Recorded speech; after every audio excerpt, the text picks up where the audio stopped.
Morning folks, got one of my favourite jobs to do first thing today, and that's blowing the combine down. It's especially important this year because we want to try and minimise the fire risk with everything being so dry. And I've got some other jobs to do to her. She's a demanding old girl and she needs a good once over every morning. So she'll have a grease up, check the oils, check all the fluids, check the belts, chains, oil up the chains, knife. So that'll be a couple of hours, and then hopefully if we don't get any rain, which we might get now, we ought to be getting going by about lunchtime.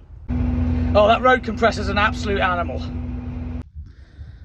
Well, now this is clean, I'm just going to talk to you briefly about how this works. I've had a few people ask me. I know some people watching this are going to know exactly how it works. I'm not trying to teach you how to suck eggs, but for anybody who doesn't, I'll just show you a few things. Right, so let's start at the business end. This is the header, or table, or front, depending on which part of the world you're from. And this reciprocating knife here, which is extremely sharp, cuts the wheat. It's the first stage. So it cuts it and drops it back into this auger here. And then it goes underneath, up through the trunk, into the combine. This is extremely sharp, as I've just said, and very dangerous. Now, my aunt used to be a nurse. She told me a story of a farmer who had blocked the combine up under here, which is easy to do, especially with old combines. And he was leaning in, pulling this to try and release it, and as you pull it, this moves like that. Look. Anyway, he was leaning in. If you're of a nervous disposition, I suggest you mute this. Leaning in, just at waist height, the knife moved and cut his penis clean off. And he went into hospital with his penis wrapped up in a handkerchief. Obviously very distressed, but he was more distressed by the fact that the nurse, when they asked what had happened, first thing she said was, "Crikey, imagine that turning up in a box of cornflakes," which he wasn't too pleased about. But next the crop comes up the trunk head first into the drum, which is in there. That's where most of the threshing takes place. It's a big rotor with beater bars and a mesh concave, and it goes round very fast and basically rubs the grain out of the ear, separates most of it, and the straw gets thrown up there, up onto the straw walkers which run along the top, and the grain and the chaff, most of it, drops down here, down to the sieves. Also, you've got a big fan there which blows air up through, separates the chaff from the grain, keeps the sieves clean. So if you look at the sieves, if I can get in there, they're in there, look. There's two sieves, a top one and a bottom one, and they can be adjusted, which helps achieve a cleaner sample whilst blowing air through. Anything that passes through both sieves when they're set up properly will be clean grain. That goes up this elevator, up into the tank, which is up there. So that's our clean grain.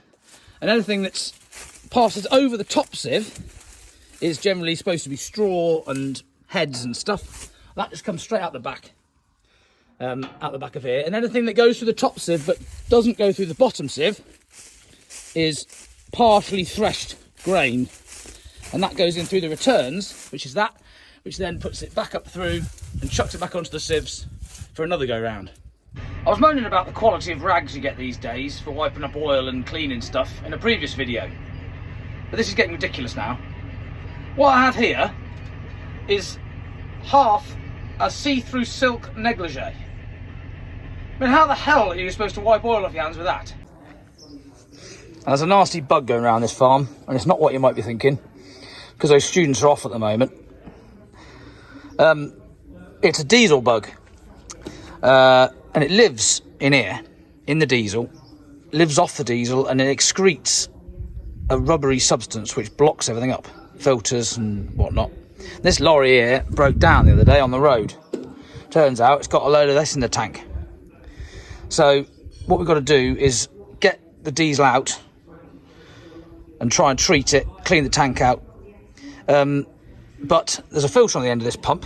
It's not quite fine enough because we want to use it on something else, something a bit older, because I don't just want to throw it away. It's bloody ridiculous price. So what we found a use for that silk bodice. And that's to go around the end of this pump. There we go. So whoever dropped that off as a clothes bank probably didn't think it'd be used for this.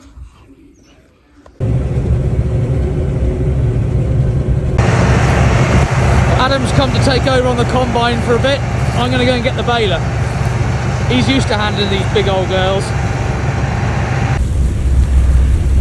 One good thing about being on top of a hill, there's lots of good things, but one of them is that you can see what everyone else is up to.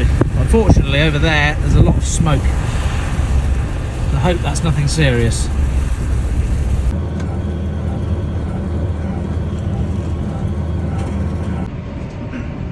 It's very rare that we ever get to bale straw right behind the combine. It normally takes a day or two to dry out to get dry enough for what we want, because this goes to some top studs. But this year, I'm right behind the combine. It's not even registering on the moisture meter. It just says low. How's that for a bale of straw? No handbags being made round here. That's like a brick.